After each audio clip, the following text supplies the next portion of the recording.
alam paano i-introhan to, Tol. Alam mo, hindi ko akalain maging posible pa lang. Kayo naman. Lalo naman akong may ano niya. Ito na yun, Tol. Hindi naman. Ito na yun. Pwede na magtapos yung programa natin ito. Okay, at dyan po nagtatapos. Oo. Ang programang Wasak. Ayan. Mga kapatid, hindi na kailangan ng introduksyon. Gusto ko tumili eh. Alam mo ba yun, Jun? Tili tayo. Tili tayo. Miss Vilma Santos! Ang nag-iisang superstar hanggang ngayon, Barnan.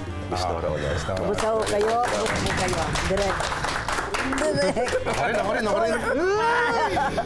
Ay! Nanunood ako dito eh, sa show nyo eh. Talaga po.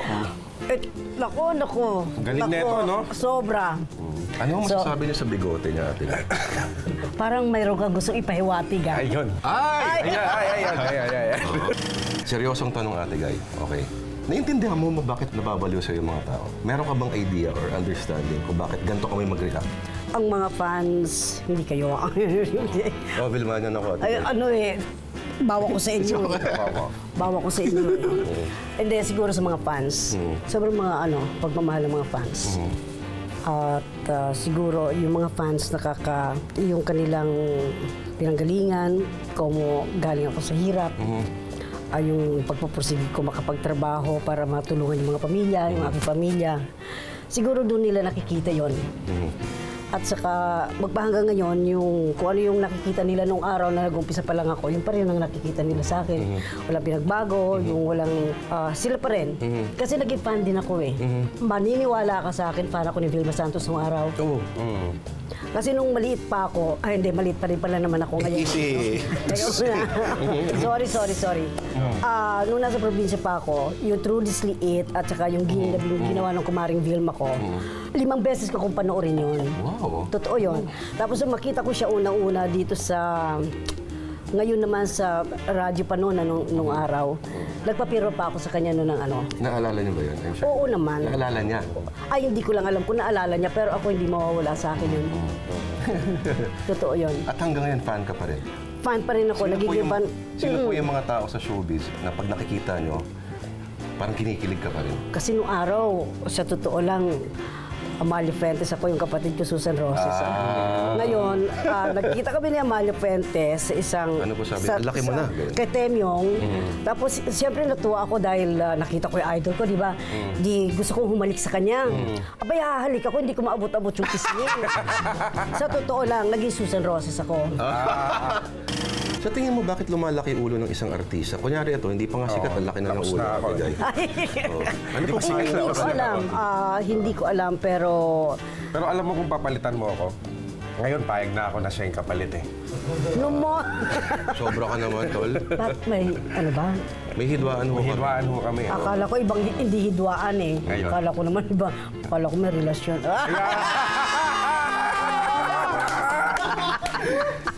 Grabe yung karamihan ng pelikula niya. No? Ngayon lang natin na-realize na art film pala siya. Karamihan nung... Alam mo, paborito niyo Uod at Rosas? Uod at Rosas. Ay, isa pang maganda yun. Na hindi lang masyadong na-appreciate ng tao nung araw. Pero alam mo kung bakit kasi noong araw, di ba, puro ang usong mga ginagawa namin pelikula, yung kakanta, yung isang LP ba? Mauubos yung kanta, mag-upisa kasi sa puno, tapos matatapos sa puno, tapos uubusin lang yung mga kanta sa long playing, tapos na yung pelikula. Ganon. Pero kumikita nung araw. Yung Uod at Rosas, isang magandang pelikula.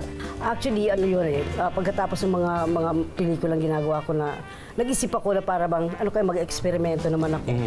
Kaya ako nag-produce ng sarili ko. Ito yung NV Productions. Oo, NV Productions. Yung NV Productions at unang-una kong ginawa yung 3 taong walang Diyos. Na si Mario O'Hara ang nag-direct. Pinangutang ko yun. Okay. Makagawa lang ng isang makabuluhang pelikula. Parang indie film na rin nung araw yun, di ba? Kaya kung tutusin tayo yung nauna. Kayo nila Dolphy, nila ano. Ng indie film. Idol ko po kayo. Uy, patay tayo dyan. Totoo po yun. Pwede ba akong tumili? Dito walang biro yun. May picture kayo May picture kayo sa ano? Sa airport. Sa airport. Ang mukha nyo kasi halos-hos. Kasi magaling talaga kayo. Magaling. Talaga po. Natural na natural. Mamaya na ako kayo. Mamaya na kayo direct. Mamaya na. Hindi, magaling naman kayo pareho eh. Grabe, niyayakap ako. Tigay! No? Pero kasi idol ko kayo. Nine, napapanood mo to ngayon? Ha? Yung Airmax Okay lang ko, na hindi yung ako mama gumraduate ko. na, ha? Marami kasing matagal na mga kritisismo sa inyo na marami kang mga long periods sa kunyari hindi ka magpapakita, hindi ka lalabas. Pero hindi yata kasi naintindihan na hindi makina ang isang creator, no? isang artista. Sa totoo lang, dapat para sa akin, bilang gumagawa din ng mga ganito, dapat siguro may oras lang talaga eh. Hindi. Hanggang, I think, maximum of 15 hours. Yan, Kasi yung pag-arte, mahirap yan eh. Yung paano ka papasok sa karakter sa paglabas. May papaliwanag Hindi ko nila nung araw maiintindihan yun. yun eh. Hindi nila Yan, may papaliwanag ko ngayon yan.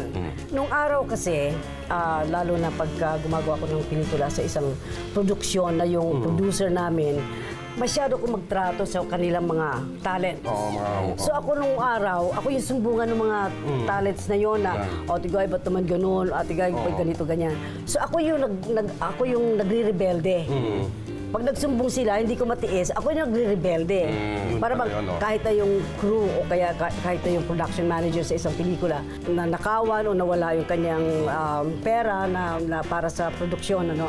Tapos pagdating doon, para bang hindi mo masikmura yung ginagawa ng producer na mumurahin ka mula ulo hanggang paa. Pag naririnig ko yun, naririndi ako. Kaya ako yung nagre-rebelde. Halimbawa, kinabukasan, pag nagrebelde ako, alam ko 8 o'clock yung yung shooting ko. Dahil sa pagre-rebelde ko, dahil nakita ko... Sa mga tao. Dahil sa mga tao. Alas 8 ng gabi ako dumarating. Yun ang ano. Hindi ka maintindihan na madidrain ka pag umaarte ka eh. Ano pong ginagawa ninyo pampalipas ng oras? Alam ko si Bembol Rocco, nagko-crossword puzzle si ata eh. Ako, wala, nandun lang. Naghahanap ng pwede kong makaaway. Typical na tanong, paano kayo lumalabas sa karakter? May mga mabibigat kayong eksena, di ba? Halimbawa, bibigyan sa akin yung script, babasahin ko. Isang ano lang, basahan lang. Tapos iniiwanan ko na dahil yun, pagdating sa set, kadalasan, nababago yun eh. So hindi ko masyadong nag-ano dyan sa script na yan. Dahil pag binago ng direktor, pagdating sa set, siyempre maiiba na naman yung pati dialogue, maiiba. So ang ginagawa ko, hayaan ko muna lang pagdating na lang sa set, saka ko na lang tatanungin yung direktor sa bang galing ito at saan pupunta yung eksena. Yun lang. Pero sa himala na movie, maraming eksena doon na wala akong alam kung saan nanggaling at kung saan pupunta dahil hindi sinasabi sa akin sa Malangit Lawal ni Direk Ishmael. Yung sasabihin sa akin, basta malungkot ka lang dito. Para bang blanco yung mata mo. Na-take to nga ako dahil hindi ko alam kung bakit daw blanco. Sabi niya, take to. Ang dami sinasabi ng mata mo. Sabi niya gano'n, take to tayo. Oo. Yun pala, yung eksena ng gustong kunan sa akin, galing nung ni-rape kami. Okay. Pagkatapos yung... Pero hindi sinabi sa inyo? Hindi sinabi sa akin talaga. Mabuti na lang, tumama din naman yung aming ginawa. Kaya sa awa ng Diyos. Ate Kay, may mga roles ka ba na nagsisisi ka ngayon na in-offers yun, hindi mo tinanggap? Look, pag-iisipan ko yan. Mayroong akong gustong role na gampanan. Pero walang nag-o-offer sa akin, nagampanan ko yun. Ano po yan? Kaya masama loob ko. Ano po yan? Ang mag-bold sa pelikula. At dyan po nagtatapos ang ating programa. Hindi, pwede naman.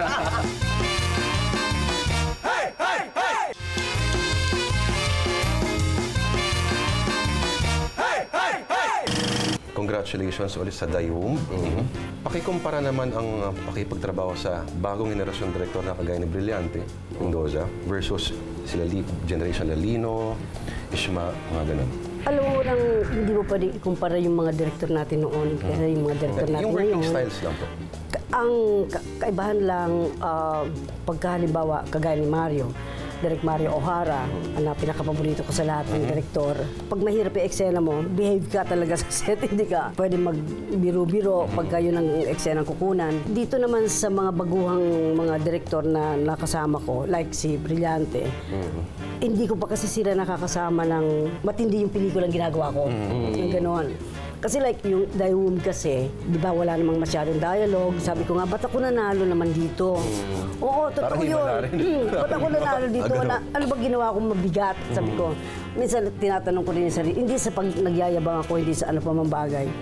sabi nila, yung emosyon na pinakita, parang yun yata yung, ano sabi ko, emosyon ba yung nakita ko? Parang, Yung pala may iba ka lang palang iniisip. oo, yung ganun. So, hindi pwedeng ikumpara. Kasi sinasabi nila, umaarte talaga yung mata mo, no? Tinitrain mo ba yung mata na yan o ganyan talaga yan? Ano ba yung misteryo dyan sa mata na yan? Ang sabi ng mama ko, noong bago ako ipanganak, pinaglilipa lang ako. Kasi sa probinsya namin, usong-uso yung prosesyon. So pag may prosesyon, may mga santo-santa na pinoprosesyon sa probinsya, di ba? So ang ginawa niya, pagka dumaan yung malungkot na santa, si Mater Dolorosa. Maria Dolorosa. Mater Dolorosa. Mother of sorrow. Yun ang sinusundan niya. Ah, ganun? Oo. Ate, kayo hindi ka ba naiinis sa minsan na parang lagi na lang pag sinabi yung filmography mo, laging pinopoint out na lang yung Bona, Himala, 3 taong walang Diyos, mga ganun. Parang wala ka nang ginawang ibang pelikula. Hindi ka ba naiinis pag ganun? Kaya nga gusto kong gumawa ng isa namang yung... Huwag naman yung bold, mga- Ate Guy. Hindi maliban sa bold. Kasi andun na yun pangarap ko na yun Kung naalisin sa akin yun, gusto kong gumawa ng isang parang comedy. Di ba? Para naman yung mga tao makita din naman na hindi lang puro drama yung nagagawa. Comedy ang Ani Batong Bakal. Comedy musical, pero hindi talagang comedy. Slapstick na, parang ganun. Ito yung bang, parang, pag nakita mo sina Ogie, yun yung mga tipong ganong klaseng Parang comedy. Magano'n nga po kayo. Achichi. Achichi. Yeah. Di ba? Malapit na kayong maging senior citizen, Ate Huwag Guy. naman, naku, yan ang hindi ako papayag. Pero easy. Nararamdaman nyo ba? Yan. Alin, 39 pa lang ako 30 naman. na pala. Diyos ko naman. Oo. nga. Bata-bata Ang laki ng tawa nila. Ayaw maniwala. Para sa akin, forever, Ate Guy, ang bata ko. Hindi.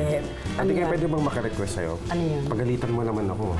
Bakit? Tapos, sampanin mo ako. Para makakatulong sa mga eksena. Ay, Yan. Ayan, chinelas. Chinelas to. Sino yung chinelas? Wag. Papasampala po ako sa Wag. Pwede shoot po sa amin May dito. eksena. Wag. Ayoko, hindi ko magagawa. Hindi mo gagawa. Ako na lang po sasampal sa kanya. Gusto niyo? Please. Sige na. Sinahan tayo. Ano? Kunyari, nuloko kita. Oo. Yan ang gusto ko rito Kaya ako nanonood ng show Grabe yung puso ko na, Ako din hindi ko Ano? maiintindihan Ayan, na. Oo. Ano ba ito? Maginaw po eh. Nakakahiya ka, Jun. Bakit Ano naman ba? titigas yan? Ano para sa'yo ang nagpapainit lagi ng ulo mo? Alam mo sa isang... Huwag niyo po akong titigan ha, baka Sa isang artista, umihinit yung ulo niyo. hindi sa isang tao, lahatin na natin. Talagang tayo may kanya-kanyang may kanya-kanyang sumpong, may kanya-kanyang kahit na, kasi marami tayong problema May mga problema na hindi natin nailalabas. So, pag hindi natin nailabas, mag-iisip ka, iinit ang ulo mo, yung gano'n. Parang ako po eh. Ganun ka? Uminit ulo ko sa isang researcher dito. Bakit naman? Wala. Sige, sumantal ka sa akin. Hindi lang siya pinakain ng adobo. Grabe Wala naman ba? yung dahilan na yun. Baka yun na mag-stick Iba na kayo ako si Ate Guy. ano. Hindi, Ba't ako si Ate yun. Guy At saka sumaliwanag? yung katulad ng sinabi ko kanina na may nakikita kong tao, lalo na sa crew. Sa lahat yan, sa pelikula, pag may ginagawa akong pelikula at may inaping yung Yung crew, no? yung crew. Oh, tsaka yung hindi Kasi mahal nagpapatay ko ng yung crew cellphone. dahil nagre-read. sila yung lalo na yung mga yung nagdadala ng tubig, yung gano'n, yung bang pagod nila, yung gano'n. Tapos biglang hindi naman nila kagustuhan, napapagalitan sila, yung gano'n. Doon ako At saka naiinis. binibigyan ng post-dated check ng isang taon. Ate Yun. Guy, ano ang pinakamagandang bagay na nakita mo sa buhay mo? Sabi mo, ito yung pinakamagandang nakita ko sa buong buhay. Siguro yung pag-asawa ko at nanganak ako, pinanganak ko yung aking unang-unang baby. Baby. Di ba? Siguro yun yung pinaka. Dahil nung pinakita sa akin yung bata, hindi ako makapaniwala, uy, anak ko na ba yan? Parang gano'n. Yun ang nasa isip mo, parang, wow, anak ko to. Oo. Na hindi ako makapaniwala na, may anak na nga ba ako? Hanggang ngayon, hindi ko alam kung may anak nga ba ako. Hindi, pero talagang totoo yun. Nice. Diba, no? Ang ganda ng sagot ni Ate Guy. Maganda ba? Ang ganda yung sagot. Oo, iba. Kaya sa tingin ko, tol, magkaanak ka na rin, tol. Oo, Iba wala rin. pa na ba bang asawa? Wala pa, single pa yan. No? Ate Guy, ano? Pwede ba? Huwag mo akong kausapin.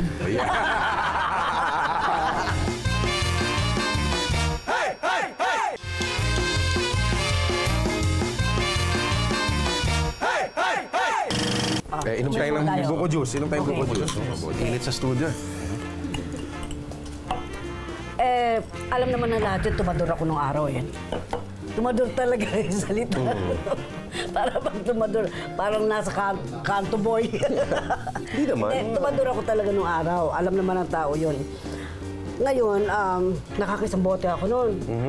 Ako lang yung umiinom noon. Brandy yun, brandy. Ngayon, nung medyo mga siguro alas 5 na madaling araw, may nag-ring yung phone. Di sinagot ko. Wow, nung sumagot mo, nung nakausap ko, iyak ako ng iyak, iyak ako ng iyak hanggang sa pagising ko. Hawak ko pa rin. Sino ba yung kausap ko? Hindi ko na alam kung bakit yun pala. Yun. Hindi ko na alam talaga.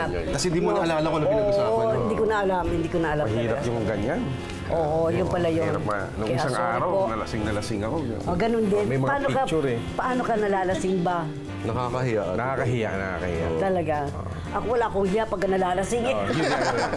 Nasa show nga ako, lasing na lasing ako, pero yung mga fans, sa sobra, kaya mahal na mahal ko yung mga fans kasi alam nila kung lasing ako sa show, Superstar Show.